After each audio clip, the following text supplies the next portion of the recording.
কথায় আছে, অতি দর্পে হতা লঙ্কা।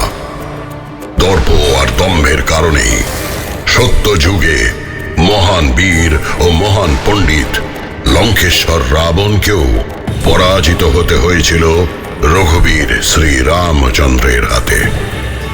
সে কথা যেমন সত্য যুগে সত্য ছিল, তেমনি দাপর, ত্রেতা বা কলিযুগেও একইভাবে তা সত্য। অহংকারের পতন অবশ্যম্ভাবী। সময়ের বিচারে দুরাচারী দুর্যোধনের জন্য তাই অপেক্ষা করছে। দুর্যোধন কি তা বুঝতে পারছে না? নাকি ক্ষমতার লোভ তাকেও অন্ধ করেছে? তার পিতা মহারাজ ধৃতরাষ্ট্রের মতন দুর্যোধন কি জানে না যে হিংসার আগুন আজ তার হৃদয়ে জ্বলছে, তাতেই একদিন সে নিজেই পুড়ে ছাই হয়ে যাবে? সত্যি কি ওকে সঠিক পথ দেখানোর কেউ নেই?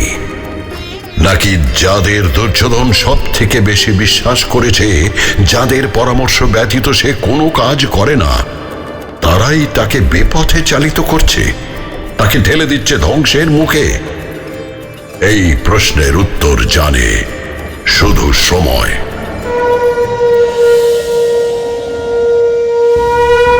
শঙ্খধ্বনি শুনতে পেলেন মহারাজ? পেয়েছি সঞ্জয়। যুদ্ধের আরো একটা দিন সমাপ্ত হলো, কিন্তু কিন্তু যুদ্ধ তো শেষ হলো না।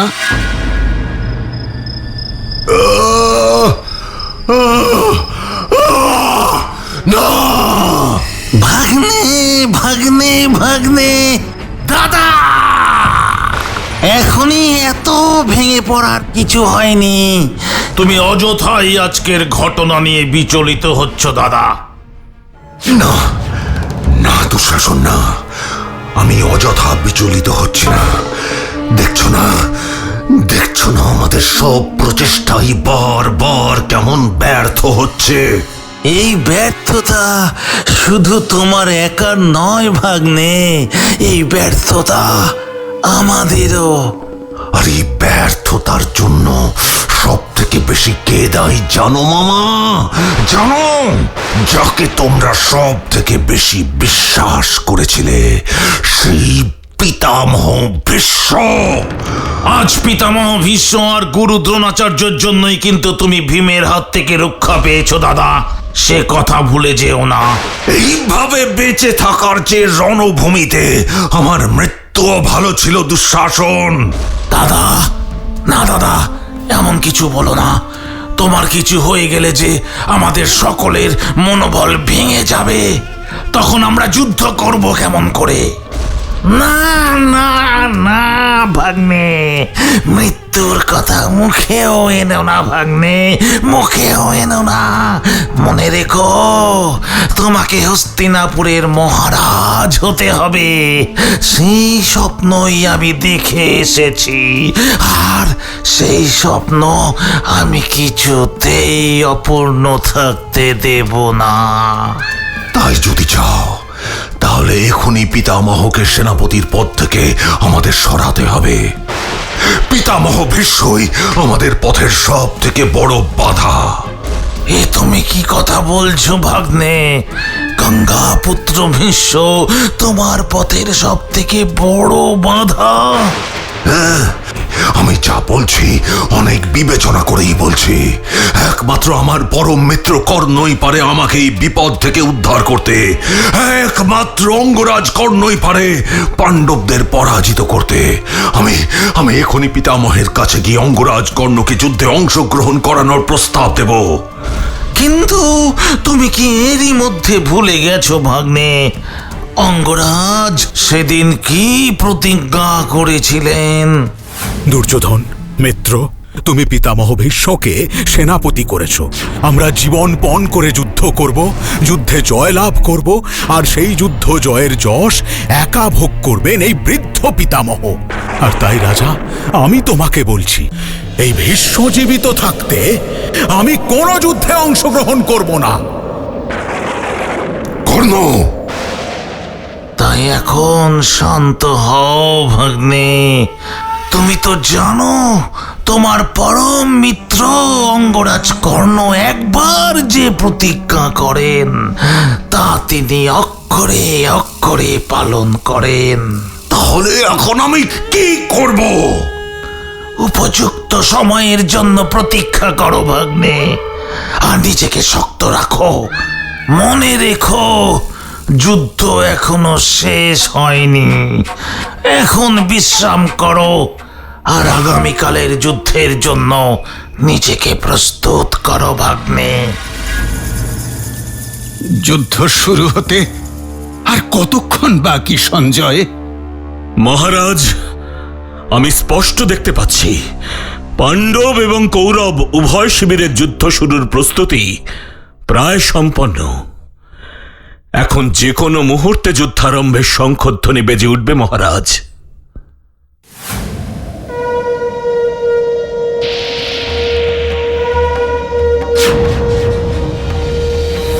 মহারাজ, মহারাজ, পাণ্ডব ও কৌরব সেনারা একে অপরের দিকে ছুটে যাচ্ছে।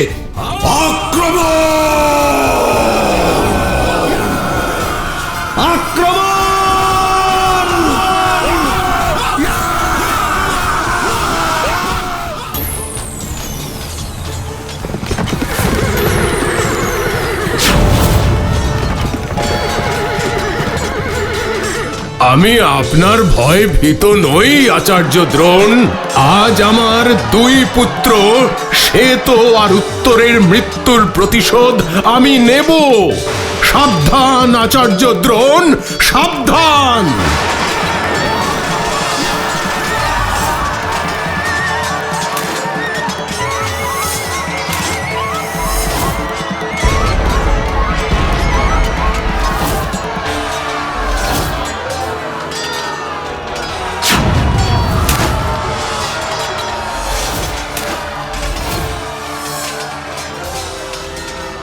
ওদিকে বিরাট রাজ ও তার পুত্র শঙ্খ, অন্যদিকে দ্রোণাচার্য তুমুল যুদ্ধ করছেন।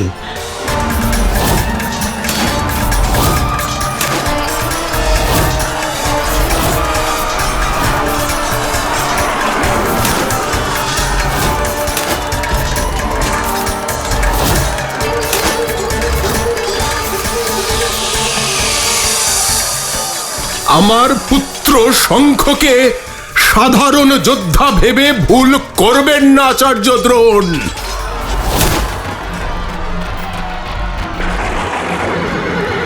এখন বলো আমায় যে তুমি কি দেখছো? একে বিরাট পুত্র শঙ্খের ছোড়া তীর দ্রোণাচার্যের রথকে আঘাত করল। দ্রোণাচার্য ক্ষিপ্ত হয়ে উঠলেন। ক্ষিপ্ত হয়ে তিনি তীর ছুড়লেন বিরাট পুত্র শঙ্খের প্রতি।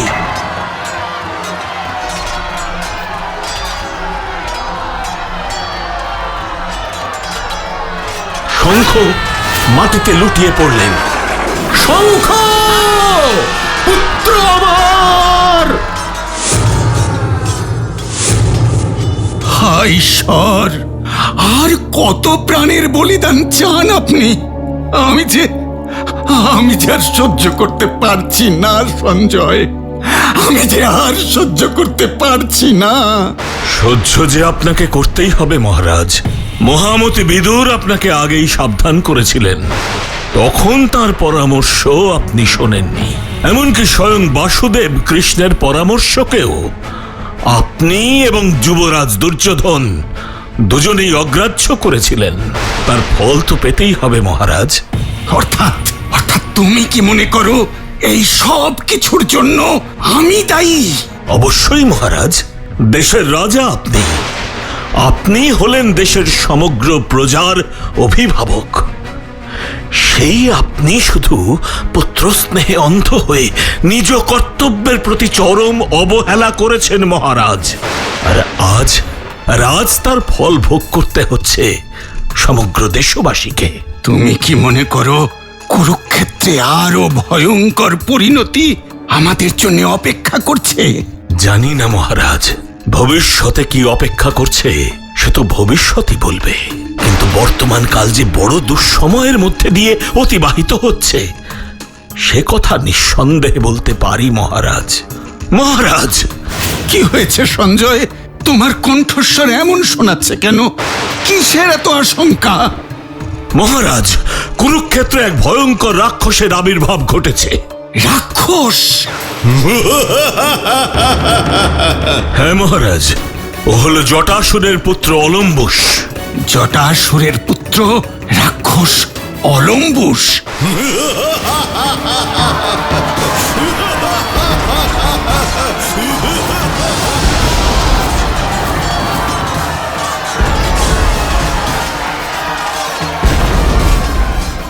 আচ্ছা সঞ্জয়, এই অলম্বুস কোন পক্ষের হয়ে যুদ্ধ করবে?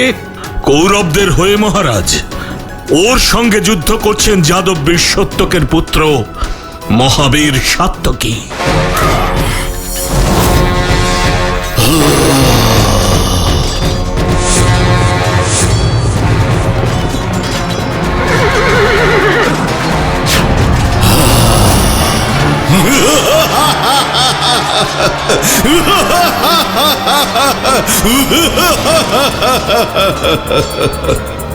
আমার কোনো ক্ষতি করতে পারবি না সাত্যকী।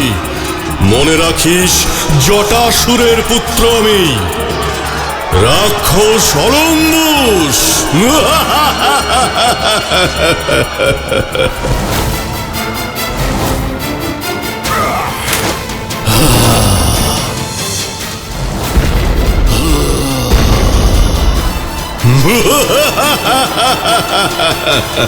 এবার দেখ দেখ আমার অস্ত্রের শক্তি।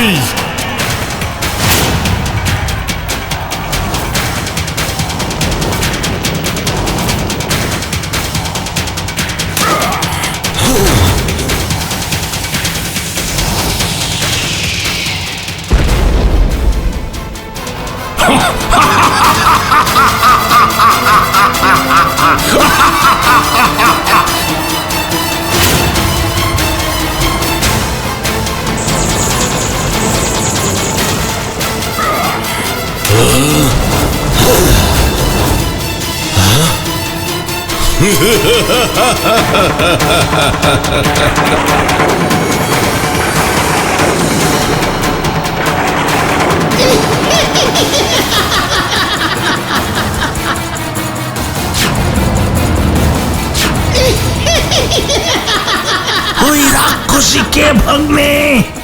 জানি না।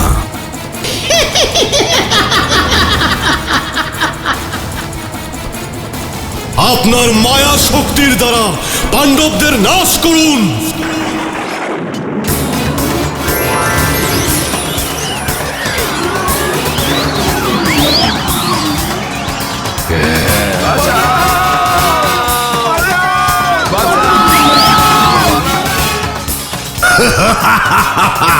দেখো দেখো দেখো দুঃশাসন, দেখো অলম্বুস আর ওই রাক্ষসীর তাণ্ডবে পাণ্ডব সেনার কি দুরবস্থা।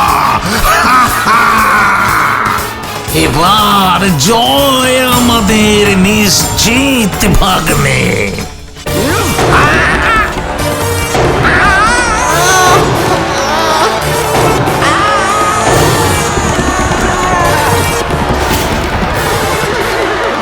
যাদববীর সাত্যকী, এই রাক্ষসীর মায়া সর্প থেকে রক্ষা পাবার একটি মাত্র পথই আছে। আপনি এখনই অর্জুন প্রদত্ত ও ইন্দ্রাস্ত্র নিক্ষেপ করুন।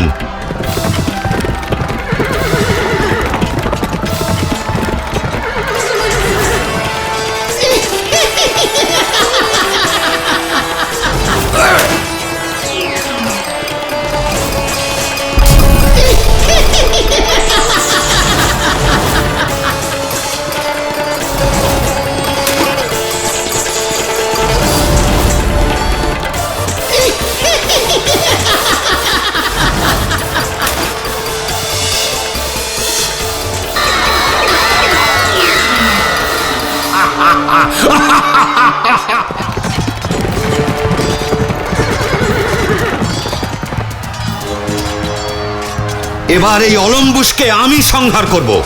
যুধিষ্ঠির, অলম্বুসকে সংহার করা তোমার দ্বারা সম্ভব নয়। বাঁচতে চাও তো পালাও, পালাও, যুদ্ধক্ষেত্র থেকে পালাও। যুদ্ধক্ষেত্র নীতি কথার স্থান নয় যুধিষ্ঠির। যাও যাও যাও যাও, কোনো আশ্রমে গিয়ে ধর্ম কথা শ্রবণ করো। সেটাই সেটাই তোমার ন্যায় কাপুরুষের পক্ষে শোভা পায়।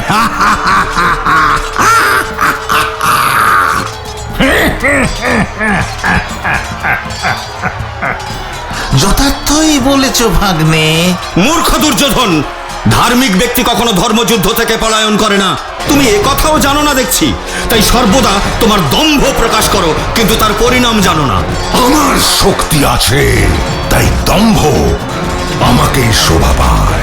ধর্মের চেয়ে অধিক শক্তিশালী এই ত্রিভুবনে আর কিছুই নেই মূর্খ দুর্যোধন।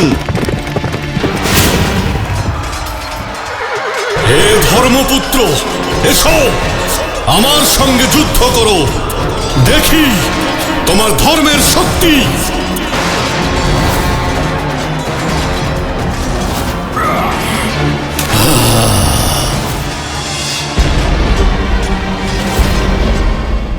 আজ যুদ্ধে ধর্মরাজ যুধিষ্ঠিরকে প্রতিহত করা একেবারেই অসম্ভব মহারাজ।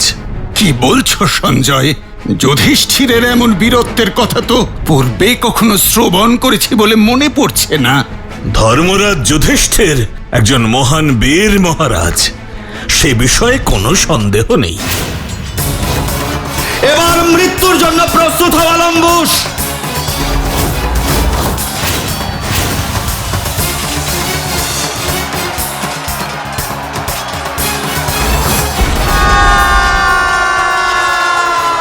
ভাগ্নে, যুধিষ্ঠিরের এমন রুদ্রমূর্তি দেখে আমি তো নিজের চোখকেই বিশ্বাস করতে পারছি না। ওই কাপুরুষ যুধিষ্ঠিরের প্রশংসা বন্ধ করো মামা। ভুলে যেও না, আমার শক্তি আর প্রতাপের সামনে যুধিষ্ঠিরের এই বীরত্ব কিছুই নয়। মহারাজ, অবশেষে ধর্মরাজ যুধিষ্ঠিরের পরাক্রমে ভয়ঙ্কর ওই রাক্ষস অলম্বুসকে যুদ্ধক্ষেত্র থেকে পালাতেই হলো। এ যে অবিশ্বাস্য সঞ্জয়। অবিশ্বাস্য হলেও এটাই সত্য মহারাজ। কুরুক্ষেত্রে আর কি হচ্ছে এখন বলো? কুরুক্ষেত্রে আজ এক বড় অদ্ভুত ঘটনা ঘটতে চলেছে মহারাজ। কি ঘটনা সঞ্জয়? মহারাজ, নকুল ও সহদেব নিজের মাতুল শল্যের রথের দিকে অগ্রসর হচ্ছেন যুদ্ধ করবার জন্য।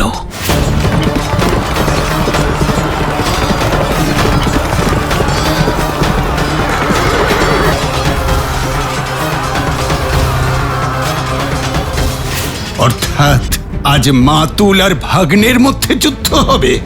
ঘটনা প্রবাহ সেদিকেই অগ্রসর হচ্ছে মহারাজ।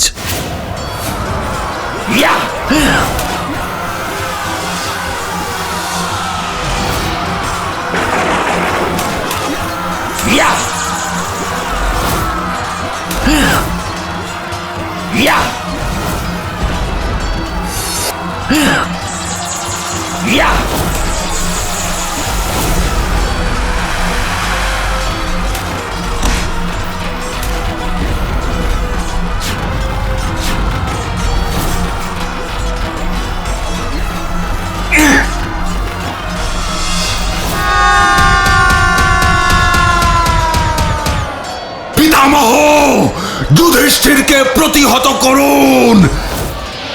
সাবধান যুধিষ্ঠির। প্রণাম পিতামহ। আয়ুষ্মান ভব। আমার সঙ্গে যুদ্ধ করো বৎস। যথা আজ্ঞা পিতামহ।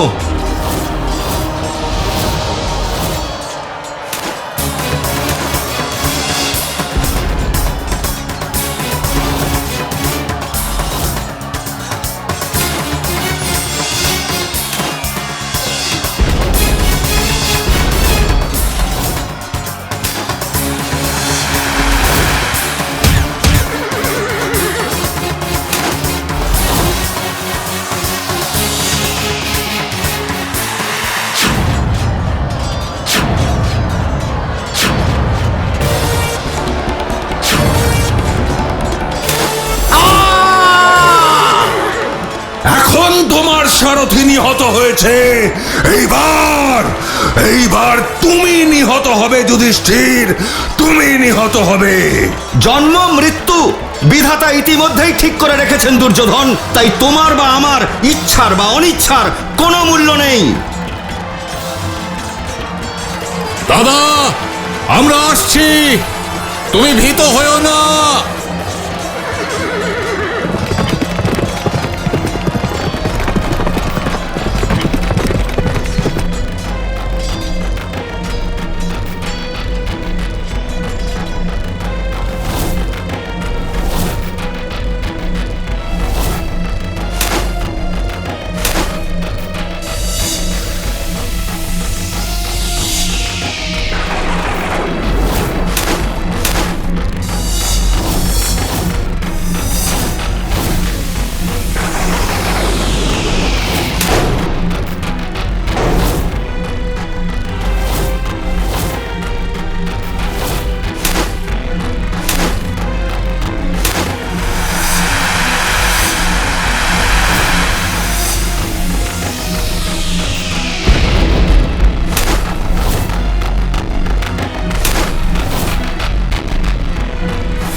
এই দিনের যুদ্ধে সবচেয়ে উল্লেখযোগ্য ভূমিকা পালন করেছিল ধর্মরাজ যুধিষ্ঠির। যুধিষ্ঠিরের এই বীরত্ব আমাকেও অবাক করেছিল। দুর্যোধন যাকে এতদিন ধরে ভীরু, কাপুরুষ ও নীতিবাগীশ বলে গুরুত্ব দিত না, সেই যুধিষ্ঠিরের অমন রুদ্রমূর্তি দুর্যোধনকে নিশ্চয়ই আরো দুশ্চিন্তায় ফেলে দিল। এখন এই দুশ্চিন্তা থেকে কি দুর্যোধন নিজেকে মুক্ত করতে পারবে? কি করে আবার প্রস্তুত করবে নিজেকে যুদ্ধের জন্য? তার দিকেই তাকিয়ে আছি আমি। For more updates, subscribe to our channel, click the show links and enjoy watching the videos.